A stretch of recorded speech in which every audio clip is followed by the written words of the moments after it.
For Mike Brown, for Darren Wilson. Pastor Willis Johnson of Wellspring Church in Ferguson devoted his entire Sunday service to the issue of Michael Brown's shooting death in August. He changed his usual routine and made his congregation stand up and hug one another.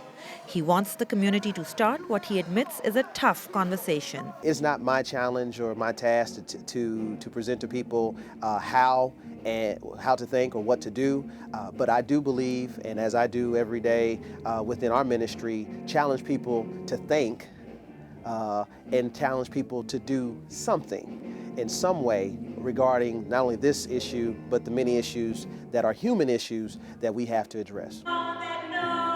His congregation has been partnering with other churches as well as nearby school districts to help the community deal with the aftermath of Brown's death. He also is trying to give a sense of direction and purpose to people who are grappling with what to do next and how to do it. People like Katie Turnbull. I think that there's also a lot of drive here to change things, and people don't know what to do with that.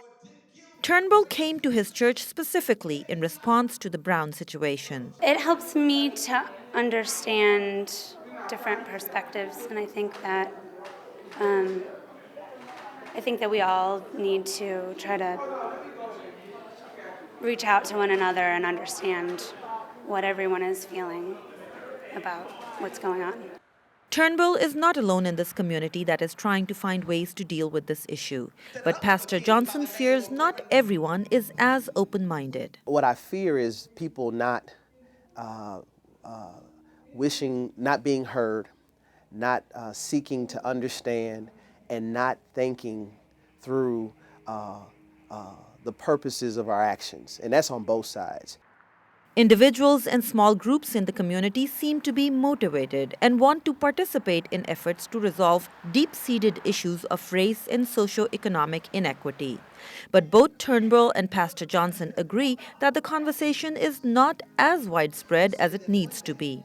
They also believe this is not something that can be accomplished in the short term. That deep, long, kind of drawn-out, intense, not only conversation, but work, labor together is going to take a little bit longer, and it's going to require a lot more heavy lifting, and it's going to require us to be long-suffering. Many in Ferguson say they hope the death of the unarmed teenager was not in vain, and that concrete changes will result in a different relationship between members of the community and their police officials.